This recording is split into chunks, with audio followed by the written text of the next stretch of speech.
بالله من الشيطان الرجيم. بسم الله الرحمن الرحيم. وضرب الله مثلا قرية كانت آمنة مطمئنة يأتيها رزقها رغدا من كل مكان فكفرت بأنعم الله فأذاقها الله لباس الجوع والخوف بما كانوا يصنعون. وَلَقَدْ جَاءَهُمْ رَسُولٌ مِّنْهُمْ فَكَذَّبُوهُ فَأَخَذَهُمُ الْعَذَابُ وَهُمْ ظَالِمُونَ. فَكُلُوا مِمَّا رَزَقَكُمُ اللَّهُ حَلَالًا طَيِّبًا وَاشْكُرُوا نِعْمَةَ اللَّهِ إِن كُنتُمْ إِيَّاهُ تَعْبُدُونَ. إِنَّمَا حَرَّمَ عَلَيْكُمُ الْمَيْتَةَ وَالدَّمَ وَلَحْمَ الْخِنزِيرِ وَمَا أُهِلَّ لِغَيْرِ اللَّهِ بِهِ فمن اضطر غير باغ ولا عاد فإن الله غفور رحيم. ولا تقولوا لما تصف ألسنتكم الكذب هذا حلال وهذا حرام لتفتروا على الله الكذب إن الذين يفترون على الله الكذب لا يفلحون. متاع قليل ولهم عذاب أليم. وعلى الذين هادوا حرمنا ما قصصنا عليك من قبل وما ظلمناهم ولكن كانوا أنفسهم يظلمون. ثم إن ربك للذين عملوا السوء بجهالة ثم تابوا من بعد ذلك وأصلحوا إن ربك من بعدها لغفور رحيم. صدق اللہ العظیم. گرامی قدر محترم حضرات، ابھی میں نے آپ کے سامنے سورہ نحل کی آیت نمبر 112 سے لے کر 119 تک کی تلاوت کی ہے. آپ کو یاد ہوگا کہ گزشتہ آیات میں یہ بات ہو چکی ہے کہ کفار مکہ کا جب مسلمانوں پر انتہائی ظلم بڑھ گیا تھا تو کچھ لوگ جو تھے ایسے تھے جو یعنی کہ اپنے اسلام پر باوجود سختیوں کے باوجود مظالم کے قائم رہے، اور کچھ لوگ ایسے بھی تھے جنہوں نے اپنی جان بچانے کے لیے کفار کے مطالبے پر اسلام کو شاید برا بھلا کہا یا حضور اکرم صلی اللہ علیہ وسلم کے بارے میں کچھ کہا، لیکن حقیقت میں ان کے دل میں اسلام کی سچائی تھی، اسلام پختہ ان کے دل میں اسلام نے گھر کیا ہوا تھا. تو ایسے لوگوں کے بارے میں اللہ رب العزت نے ارشاد فرمایا کہ جن لوگوں کے دلوں میں اطمینان تھا اسلام کے متعلق اور انہوں نے وقتی طور پر ایسی کوئی بات کہہ دی تھی تو اللہ رب العزت ان کو معاف فرمائے گا. لیکن جن لوگوں نے حقیقت میں اسلام کو چھوڑ کر کفر اختیار کر لیا تو ان کے لیے عذاب ہوگا.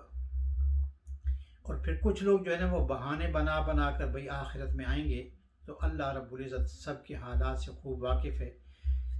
تو جیسے جن لوگوں نے اعمال کیے ہوں گے انہی کے متعلق ان کے ساتھ جو ہے نا وہ برتاؤ ہوگا.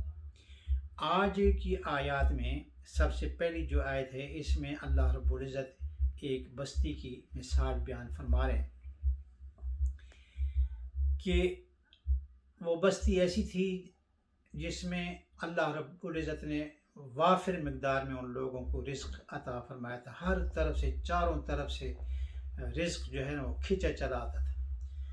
اور دوسری چیز اللہ تعالیٰ کی جو نعمت تھی ان پر یہ تھی کہ باوجود اس کے کہ عرب کا جو وہ علاقہ تھا وہ ہر وقت لڑائی جھگڑے فساد قتل و غارت گری عام تھی، لیکن اس بستی میں امن ہی امن تھا.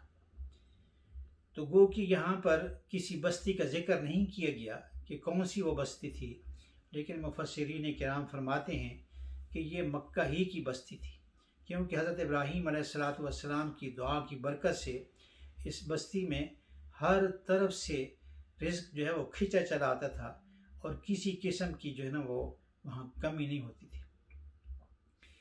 اور دوسری یہ کہ وہاں امن بھی قائم تھا، کسی قسم کا کوئی خوف نہیں تھا۔ تو یہ دو چیزیں جو ان کو حاصل تھی مکہ کے لوگوں کو، کہ ہر طرف سے رزق کھینچا چلاتا تھا، رزق کی فراوانی ہوتی تھی، اور دوسرا ان کو کسی قسم کا کوئی خوف نہیں ہوتا تھا، وہ مطمئن انداز میں زندگی گزارے تھے۔ لیکن ہوا کیا کہ انہی میں سے جب اللہ رب العزت نے ایک نبی کو مبعوث فرمایا تو انہوں نے اس نبی کو جھٹلایا، جس کی وجہ سے اللہ رب العزت نے ان کو عذاب میں گرفتار کر لیا۔ اب عذاب کیا تھا کہ ایک عذاب تو یہ تھا کہ وہ جو ہر طرف سے ان کو رزق پہنچ رہا تھا وہ ختم ہو گیا، قحط سالی کا سامنا کرنا پڑا، اور ایسا قحط آیا کہ وہ لوگ سوکھا ہوا چمڑا کھانے پر بھی مجبور ہو گئے۔ اور دوسری طرف یہ کہ حضور اکرم صلی اللہ علیہ وسلم کی دعوت کی وجہ سے مسلمانوں کی تعداد جو ہے وہ دن بدن بڑھتی جا رہی تھی، تو ان کو یہ خوف کھایا جا رہا تھا کہ اب یہ ہمارے لیے شاید بہت زیادہ خطرے کا باعث ہے۔ اور آخر کار نتیجہ کیا ہوا کہ بھائی کچھ ہی عرصے کے بعد مکہ جو ہے فتح ہو گیا۔ تو اور جب حضور اکرم صلی اللہ علیہ وسلم نے مدینہ میں ہجرت فرمائی تو پہلی لڑائی میں ان کو جو ہے نا بہت زیادہ نقصان ہوا کفار کو، تو یہ ان کے دلوں میں خوف بھی بیٹھ گیا، رعب بھی بیٹھ گیا، اور ان کو قحط سالی کا بھی سامنا کرنا پڑا۔ تو یہ بھائی یہ مکہ ہی کی بستی کا ذکر ہے۔ تو فرمایا کہ ضرب اللہ مثلا قریۃ کانت آمنۃ مطمئنۃ یأتیہا رزقها رغدا من کل مکان فکفرت بانعم اللہ فاذاقها اللہ لباس الجوع والخوف بما كانوا یصنعون۔ اللہ ایک بستی کی مثال دیتا ہے جو بڑی پرامن اور مطمئن تھی، اس کا رزق اس کو ہر جگہ سے بڑی فراوانی کے ساتھ پہنچ رہا تھا، پھر اس نے اللہ کی نعمتوں کی ناشکری شروع کر دی، تو اللہ تعالیٰ نے ان کے کرتوت کی وجہ سے ان کو یہ مزہ چکھایا کہ بھوک اور خوف ان کا اوڑھنا بچھونا ہو گیا۔ اور کیوں ہوا یہ؟ وَلَقَدْ جَاءَهُمْ رَسُولٌ مِّنْهُمْ فَكَذَّبُوهُ فَأَخَذَهُمُ الْعَذَابُ وَهُمْ ظَالِمُونَ۔ اور ان کے پاس انہی میں سے ایک پیغمبر آیا تھا مگر انہوں نے اس کو جھٹلایا، چنانچہ جب انہوں نے ظلم اپنا لیا تو ان کو عذاب نے آ پکڑا۔ پھر چونکہ ان لوگوں کی حالت یہ بھی تھی کہ جو اللہ رب العزت کی جو پاکیزہ چیزیں تھیں ان کو اپنے لیے حرام قرار دے دیے، جو حرام تھی ان کو حلال قرار دیا، یعنی کہ یہ فیصلے وہ حرام اور حرام کے وہ خود ہی کرنے لگ گئے تھے، جبکہ یہ چیز جو ہے نا اللہ رب العزت نے کسی اور کو یہ اختیار کسی کو نہیں دیا کہ کسی چیز کو اللہ تعالیٰ کی نعمتوں میں سے کسی چیز کو حرام قرار دے دیں اور کسی کو حلال قرار دیں۔ تو فرمایا کہ فَكُلُوا مِمَّا رَزَقَكُمُ اللَّهُ حَلَالًا طَيِّبًا وَاشْكُرُوا نِعْمَةَ اللَّهِ إِن كُنتُمْ إِيَّاهُ تَعْبُدُونَ۔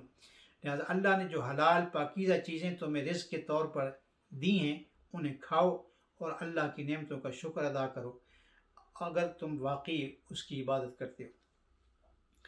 تو اصل میں جس چیز کی جو ناشکری کا ذکر کیا گیا تھا اور مذمت بیان کی گئی پچھلی صورت میں، اس میں ایک صورت مشرکین عرب نے یہ اختیار کر رکھی تھی کہ اللہ تعالیٰ نے بہت ساری نعمتوں کو جو ہے نا انہوں نے اپنے من گھڑت طریقے سے حرام قرار دے رکھا تھا۔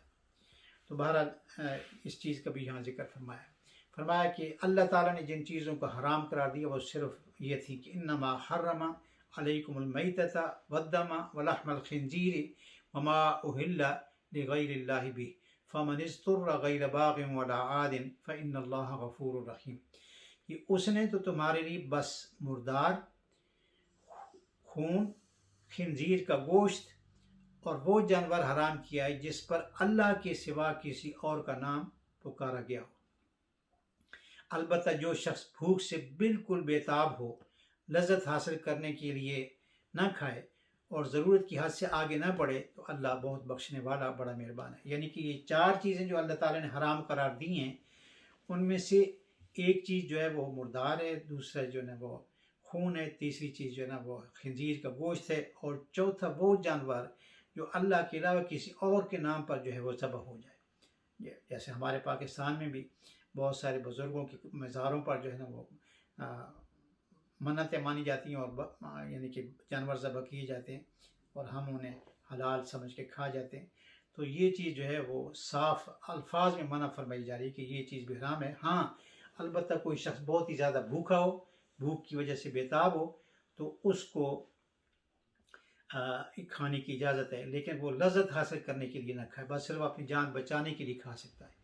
وَلَا تَقُولُوا لِمَا تَصِفُ أَلْسِنَتُكُمُ الْكَذِبَ هَٰذَا حَلَالٌ وَهَٰذَا حَرَامٌ لِتَفْتَرُوا عَلَى اللَّهِ الْكَذِبَ إِنَّ الَّذِينَ يَفْتَرُونَ عَلَى اللَّهِ الْكَذِبَ لَا يُفْلِحُونَ. اور جن چیزوں کے بارے میں تمہاری زبانیں جھوٹی باتیں بناتی ہیں، ان کے بارے میں یہ مت کہا کرو کہ یہ چیز حلال ہے اور یہ حرام ہے، کیونکہ اس کا مطلب یہ ہوگا کہ تم اللہ پر جھوٹا بہتان باندھو گے. یقین جانو کہ جو لوگ اللہ پر جھوٹا بہتان باندھتے ہیں وہ فلاح نہیں پاتے. چونکہ وقت جو ہے وہ اس سے زیادہ اجازت نہیں دیتے کہ میں پوری وہ آیت نمبر 119 تک جاؤں، تو لہٰذا اللہ تعالیٰ سے دعا ہے کہ اللہ رب العزت ہمیں قرآن مجید کو صحیح پڑھنے کی اور اس کو صحیح سمجھنے کی اور اس پر عمل کرنے کی توفیق عطا فرمائے. وآخر دعوانا ان الحمد للہ رب العالمین.